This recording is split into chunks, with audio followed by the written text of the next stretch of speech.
আসসালামু আলাইকুম। ভাই, বোন, বন্ধু, শুভাকাঙ্ক্ষী। আশা করি আপনারা সবাই ভালো আছেন, সুস্থ আছেন এবং আম সিবিসিএস এর যেই আপনাদের প্রিপারেশন চালিয়ে যাচ্ছিলেন, পড়াশোনা করে যাচ্ছিলেন সেটা সুন্দরভাবে চলছে। কারণ আপনারা যেহেতু এই ভিডিও দেখছেন তার মানে বলা যায় যে আপনারা সিবিসিএস বা ইউসিবির সাথে আছেন এবং আপনাদের সাথে থাকা আমার জন্য বড় একটা প্রেরণা। ন্যাচারালি আমি একজন অলস মানুষ। কিন্তু এই যে আপনারা সাথে আছেন এই ব্যাপারটা আসলে আমাকে পরবর্তী ভিডিওটা করার জন্য মোটিভেট করে থাকে। আমাদের যে সিবিসিএস লেকচার চলছিল, ইউসিপি 600 নিয়ে যেই আমাদের ধারাবাহিক আলোচনা চলছিল, আমরা তারই ধারাবাহিকতায় আজকে চলে এসেছি ইউসিপি 600 আর্টিকেল 15 কমপ্লাইং প্রেজেন্টেশন যে আর্টিকেলটি সেই পর্যন্ত। UCP 600 article 15 complying presentation. Just আমাদের আগের লেকচারটিতে আমরা দেখেছি UCB 600 article 14 standard for examination of document. তো তখন বলেছিলাম যে আপনি যখন ডকুমেন্ট এক্সামাইন করবেন, এক্সামিনেশনের পরে দুটি সম্ভাব্য রেজাল্ট আপনার সাথে থাকবে, either document complying or document discrepant. তো ক্লিন ডকুমেন্ট অথবা ডিসক্রিপেন্ট ডকুমেন্ট, সেই ক্লিন ডকুমেন্ট বা কমপ্লাইং ডকুমেন্ট বা কমপ্লাইং প্রেজেন্টেশন হলে আপনার করণীয় নিয়ে আলোচনা করা আছে আর্টিকেল 15-এ, আমাদের আজকের আর্টিকেলে। আর সেই এক্সামিনেশনের পরে যদি আপনি ডিসক্রিপেন্ট ডকুমেন্ট পান তাহলে সেটা নিয়ে ডিসকাস করা আছে আর্টিকেল 16 ডিসক্রিপেন্ট ডকুমেন্ট, ওয়েভার এবং নোটিস।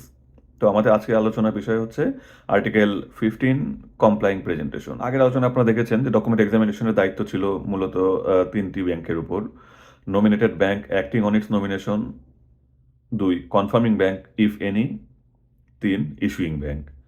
তো তিনটি ব্যাংকের এই ডকুমেন্ট এক্সামিনেশনের দায়িত্ব ছিল, এটা কিন্তু আমরা আগের পয়েন্টটিতে দেখেছি।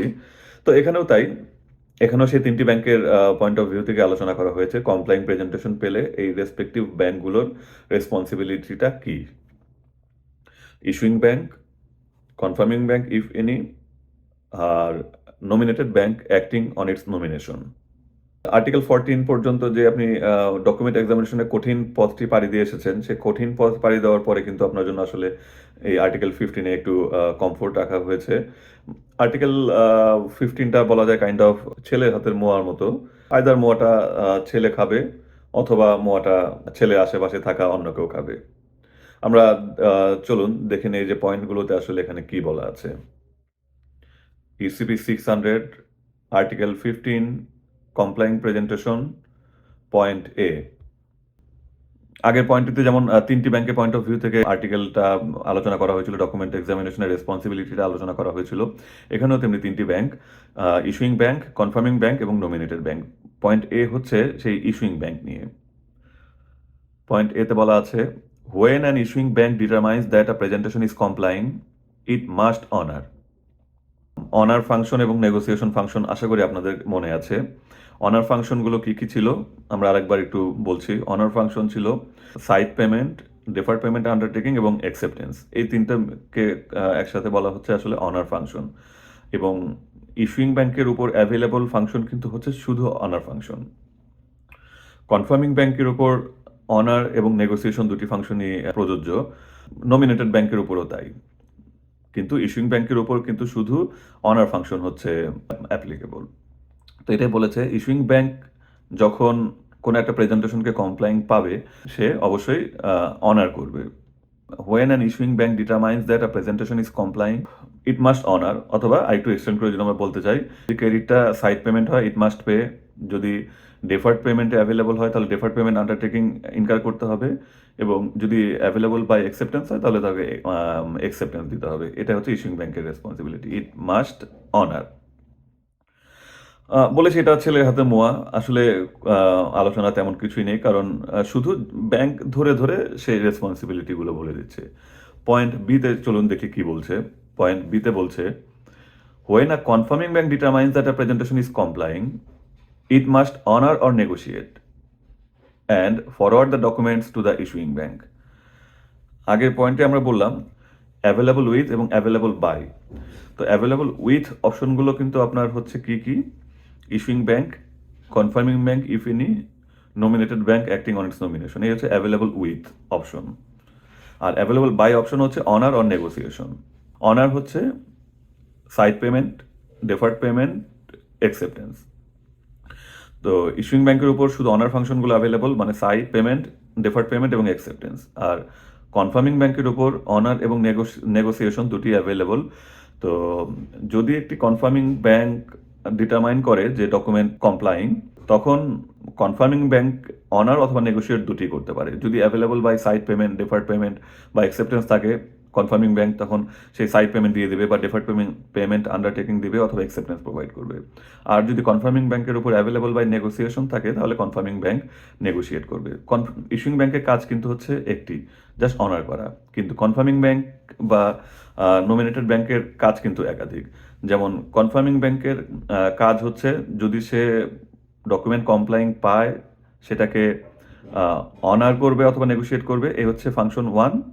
এবং ফাংশন 2 আছে, সেটা হচ্ছে and forward the documents to the issuing bank. কারণ আলটিমেটলি পেমেন্টটা কিন্তু আসতে হবে ইস্যুইং ব্যাংকের কাছ থেকে। ইস্যুইং ব্যাংক যে পেমেন্টটা সাধারণত অ্যাপ্লিক্যান্টের কাছ থেকে নেবে বা অ্যাপ্লিক্যান্টের কাছ থেকে নেওয়া সম্ভব না হলেও নিজের পকেট থেকে দিবে।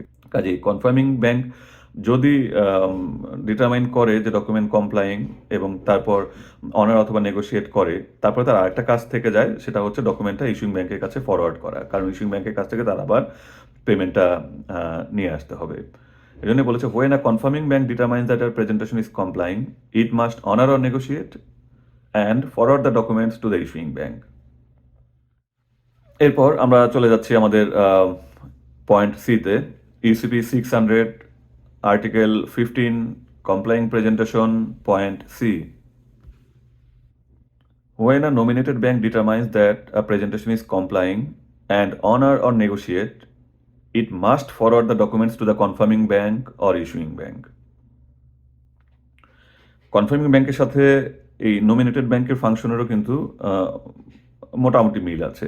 কনফার্মিং ব্যাংকেরও রেসপন্সিবিলিটি ছিল, যদি কনফার্মিং ব্যাংক ডকুমেন্টকে এক্সামাইনের পর কমপ্লাইং পায়, তাহলে সে অনার অথবা নেগোশিয়েট করবে এবং দ্বিতীয় কাজটি হচ্ছে সেই ডকুমেন্ট ইস্যুইং ব্যাংকে ফরওয়ার্ড করবে। নমিনেটেড ব্যাংকের কাজও মোরাললেস এই দুটি। যদি ডকুমেন্ট কমপ্লাইং পায়, সে অনার অর নেগোশিয়েট করতে পারে এবং ডকুমেন্টটা ইস্যুইং ব্যাংক অথবা কনফার্মিং ব্যাংকের কাছে ফরওয়ার্ড করতে হবে। তো কনফার্মিং ব্যাংক এবং নমিনেটেড ব্যাংকের ফাংশন সেম হলেও রেসপন্সিবিলিটি জায়গায় কিন্তু একটু ডিফারেন্স আছে। ফাংশন সেম বলতে কনফার্মিং ব্যাংক এবং নমিনেটেড ব্যাংক দুজনেরই ফাংশন হচ্ছে কমপ্লেইন পেলে অনার বা নেগোশিয়েট করবে এবং ডকুমেন্টটা ইস্যুইং ব্যাংকের কাছে ফরওয়ার্ড করবে। নমিনেটেড ব্যাংকেরও তাই, কমপ্লাইং ডকুমেন্ট পেলে অনার বা নেগোশিয়েট করতে পারে এবং ডকুমেন্টটা ইস্যুইং ব্যাংক অথবা কনফার্মিং ব্যাংকের কাছে ফরওয়ার্ড করতে পারে। ফাংশন কিন্তু নমিনেটেড ব্যাংক এবং কনফার্মিং ব্যাংকের সেম, ডিফারেন্সটা হচ্ছে রেসপন্সিবিলিটিতে। কনফার্মিং ব্যাংকের ক্ষেত্রে বলা হয়েছে ডকুমেন্ট যদি কমপ্লাইং হয়, ইট মাস্ট অনার অর নেগোশিয়েট। কিন্তু নমিনেটেড ব্যাংকের ক্ষেত্রে কিন্তু মাস্ট বলা হয়নি, কারণ নমিনেটেড ব্যাংক তার নমিনেশন যে অ্যাক্ট করবে কি করবে না, এখানে ব্যাপারটা কিন্তু তার জন্য অপশনাল। এজন্য বলা হয়েছে when a nominated bank determines that a presentation is কমপ্লাইং and honour or negotiate. তার মানে বলা হয়েছে যদি সে ডিটারমাইন করে ডকুমেন্ট কমপ্লাইং এবং অনার এবং নেগোশিয়েট করে, তারপরে তার কাজ হচ্ছে অবশ্যই ডকুমেন্টটা ইস্যুইং ব্যাংক বা কনফার্মিং ব্যাংকে ফরওয়ার্ড করতে হবে। কিন্তু নমিনেটেড ব্যাংক যদি ডকুমেন্টটা এক্সামাইন করে, কমপ্লাইং পায়, তারপরেও কিন্তু তার জন্য এটা মাস্ট না, তার জন্য এটা রেসপন্সিবিলিটি না, সে বাধ্য না যে ডকুমেন্টটা অনার বা নেগোশিয়েট করতে হবে। এই স্টেজেও কিন্তু তার জন্য সেই ফ্লেক্সিবিলিটিটা বা সেই রিল্যাক্সটা বা এই ফ্রিডমটা রয়ে গেছে যে সে ডকুমেন্ট এক্সামাইন করেও ফেললো, কমপ্লেইন পেয়েও গেল, তো তারপরেও সে কিন্তু অনার বা নেগোশিয়েট করতে বাধ্য না। ব্যাংকের কাছে ডকুমেন্ট আসলো, সে এক্সামাইন করে সেটাকে কমপ্লাইং পেলো, পাওয়ার পরও সে অনার নেগোশিয়েট না করে জাস্ট কনফার্মিং ব্যাংক বা ইস্যুইং ব্যাংকের কাছে কিন্তু ডকুমেন্টটা ফরওয়ার্ড করে দিতে পারে। এই ব্যাপারটাই হচ্ছে কনফার্মিং ব্যাংক এবং নমিনেটেড ব্যাংকের ডিফারেন্স, যে ফাংশন সেম, ডকুমেন্ট কমপ্লাইং পেলে অনার অর নেগোশিয়েট করা এবং ইস্যুইং ব্যাংক মানে নেক্সট ব্যাংকের কাছে সেটা ইস্যুইং ব্যাংক বা কনফার্মিং ব্যাংকের কাছে ফরওয়ার্ড করা। ফাংশন সেম, কিন্তু রেসপন্সিবিলিটিটা হচ্ছে আলাদা। কনফার্মিং ব্যাংকের জন্য কমপ্লেইন প্রেজেন্টেশনের ডকুমেন্টটা অনার বা নেগোশিয়েট করা হচ্ছে কম্পালসারি, নমিনেটেড ব্যাংকের কাছে কমপ্লেইন প্রেজেন্টেশনটা অনার বা নেগোশিয়েট করা হচ্ছে অপশনাল। এই হচ্ছে রেসপন্সিবিলিটির জায়গা থেকে ডিফারেন্স। তো এই হচ্ছে আমাদের আজকের আর্টিকেল ছিল। আর্টিকেলটা বলেছি খুবই ছোট, ছেলের হাতের মোয়ার মতো। আপনি আর্টিকেল 14 অনুযায়ী ডকুমেন্ট এক্সামাইন করে কমপ্লেইন পেয়েছেন। কমপ্লেইন পাওয়ার পরে এটা ছেলের হাতে মোয়া। মোয়াটা ছেলে খেয়ে ফেলতে পারে বা আপনিও খেয়ে ফেলতে পারেন। শুধু একটা বিষয় এখানে আ আ একটু আলোকপাত করা যেতে পারে। সেটা হচ্ছে প্রতিটা পয়েন্টে যদি খেয়াল করে দেখেন, when an issuing bank determines, point B তে when a confirming bank determines, point C তে when a nominated bank determines, when তো এই when টা আসলে কবে? ৫ দিনের যে ব্যাপারটা আমাদের মাথায় ঢুকে গেছে যে bank should examine the document within 5 banking days following the day of presentation. তো সেটা কিন্তু ভাই আসলে ডকুমেন্ট এক্সামিনেশনের আপনার টাইমলাইন। যে আপনাকে ৫ দিনের মধ্যে ডকুমেন্টটা এক্সামাইন করতে হবে। ৫ দিনের মধ্যে ডকুমেন্ট এক্সামাইন করতে হবে বা আ ডিসক্রিপেন্ট কিনা সেটা আপনি এস্টাবলিশ করতে হবে। ৫ দিন পার হয়ে গেলে তখন আপনি আর বলতে পারবেন না যে ডকুমেন্টটা ডিসক্রিপেন্ট ছিল। তখন অটোমেটিক ডকুমেন্টটা অ্যাকসেপ্টেড বা কমপ্লাইং ধরে নিতে হবে। তো ওই ৫ দিন হচ্ছে ওই পারপাসে। আর এখানে যে হোয়েন বলছে এটা কিন্তু নট নেসেসারিলি যে আপনি ৫ দিন পরে গিয়ে অনার বা নেগোশিয়েট করবেন। এটা বলেছে হোয়েন আপনি ডিটারমাইন করবেন। এমন হতে পারে যে আপনি ডকুমেন্ট পেয়েছেন, ৫ দিন শুরু হয় হচ্ছে following the day of presentation. আপনি ৫ তারিখে কোনো একটা ডকুমেন্ট পেয়েছেন, আপনার এক্সামিনেশনের ডে 1 কাউন্ট হবে হচ্ছে ৬ তারিখ থেকে। যদি ৬ তারিখ ব্যাংকিং ডে হয়ে থাকে। ৬ তারিখ থেকে কিন্তু আপনার ডকুমেন্ট এক্সামিনেশন ডে কাউন্ট হবে। তো এখানে বলা হচ্ছে যে হোয়েন ডিটারমাইন্ড, আপনি যখন ডিটারমাইন করবেন যে ডকুমেন্টটা কমপ্লাইং তখন থেকেই কিন্তু মেইনলি আপনার অনার এবং নেগোশিয়েটের রেসপন্সিবিলিটিটা শুরু হবে। আপনি এমন হতে পারে ডে 1 এ আপনি ডিটারমাইন করেছেন যে ডকুমেন্ট কমপ্লাইং। তো ডে 1 থেকেই কিন্তু আপনার অনার এবং নেগোসিয়েশনের রেসপন্সিবিলিটি শুরু হয়ে গেল। আপনাকে কিন্তু 5th ডে বা পর্যন্ত ওয়েট করার প্রয়োজন নেই। আপনার 3rd ডে তে আপনি ডিটারমাইন করলেন যে ডকুমেন্ট কমপ্লাইং। আপনি 3rd ডে থেকেই কিন্তু আপনি অনার বা নেগোশিয়েট আপনি ইনিশিয়েট করে দিতে পারেন। আপনাকে 5th ডে পর্যন্ত ওয়েট করার দরকার নেই। তো এই ব্যাপারটাই মানে আলোচনা করার মতো, সেটা হচ্ছে হোয়েন। সেই হোয়েন মানে আমাদের হাতে ডকুমেন্ট এক্সামাইন করার ৫ দিন সময় আছে following the day of presentation. কিন্তু নট নেসেসারি যে আমাকে ৫ দিন পার করার পরে অনার বা নেগোশিয়েট ইনিশিয়েট করতে হবে। আমি যখনই ডিটারমাইন করব তখন থেকেই আসলে আমি অনার এবং অনার বা নেগোসিয়েশন আমি ইনিশিয়েট করতে পারি। ডে 1 এ করলে ডে 1 এ, ডে 2 তে করলে ডে 2 তে, ডে 5 এ করলে ডে 5 থেকে আমি অনার বা নেগোসিয়েশন ইনিশিয়েট করতে পারি। তবে আমি ৭ দিনেও ডিটারমাইন করতে পারলাম না যে ডকুমেন্ট কমপ্লাইং কিনা। আমি ১০ দিনেও ডিটারমাইন করতে পারলাম না যে ডকুমেন্ট কমপ্লাইং কিনা। তখন কিন্তু আর আপনার বলার সুযোগ নেই যে ডিটারমাইন যেহেতু করতে পারিনি, তুমি তো বলেছো যে হোয়েন ডিটারমাইন্স। তো আমি ২০ দিনেও ডিটারমাইন করতে পারিনি যে ডকুমেন্ট কমপ্লাইং কিনা।